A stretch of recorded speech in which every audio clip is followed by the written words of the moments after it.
آمنوا اتقوا الله حق تقاته ولا تموتن إلا وأنتم مسلمون وقال رسول الله صلى الله عليه وسلم الكيس من دان نفسه وعمل لما بعد الموت والعاجز من أتبع نفسه هواها وتمنى على الله اللهم صل على محمد عبدك ورسولك وصل على المؤمنين والمؤمنات والمسلمين والمسلمات انتہائی واجب الاحترام حضرات علماء کرام او د مسلک اهل سنت والجماعت سره تعلق لرونکو د علاقې ډیرو غیرتمندو په دین مینو مسلمانانو ورونو زموږ تاسو دغه نئی جلسه او اجتماع چې د خطیب العصر مجاهد ختم نبوت برادر مکرم حضرت مولانا مفتی سردار علی حقانی شهید نور الله مرقده په یاد کې او د خدماتو ته د خراج تحسین پیش کولو لپاره منعقد شوی دی.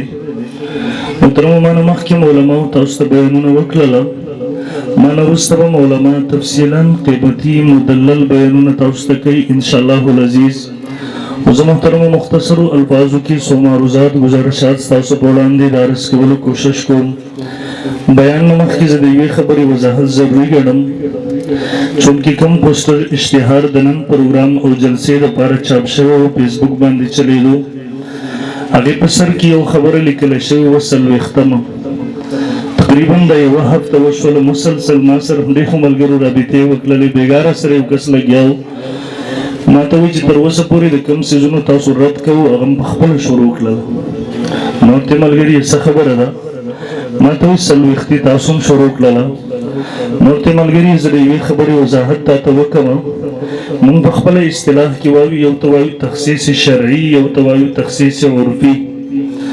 زموږ ټانګ کې 2 کاله 3 کاله مخکې مناظره شوې ده جشن عید میلاد النبي صلی الله علیه وسلم باندې. هغه مناظره کې په تخصیص شرعي او تخصیص عرفي باندې زموږ تفصیلا کافي بحث شوی دی. دیو جن محترمو زاغه تفصیل ته نظم صرف تاسو د ذهن لپاره د غلط فهمۍ د ختمولو لپاره هغه خبره کوم، مختصر وضاحت کوم. ګوره یو تخصیص شرعي دی، یو تخصیص عرفي دی. هغه تخصیص عرفي چې موږ تاسو ورته تعیین وایو، موږ ورته یو ورځ مقررول غواړو. مثلا په دې ورځ به زما د بچي واده وي، په دې ورځ باندې به هغه زموږ د مدرسې افتتاح وي، په دې ورځ باندې به زموږ د مدرسې هغه شروع افتتاح به وي، ختم قرآن به وي. دغه ورځ موږ د دې لپاره مقررو چې خلکو د سهولت لپاره چې خلکو ته پته ولګېږي چې په دې ورځ باندې پروګرام دی، علما به راځي، قاریان به راځي، نعتخوانان به راځي او خلک په مقرره تاریخ مقرره وخت باندې هغه جلسهګاه ته ځان راورسوي.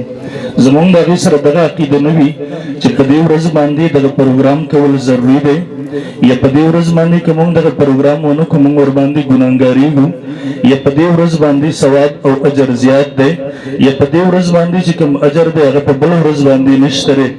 تخصیص شرعي دې ته ویل کېږي چې یو سړی په یو خاص ورځ باندې مثلا 12 ربیع الاول باندې برولیان جشن عید میلاد النبي کوي.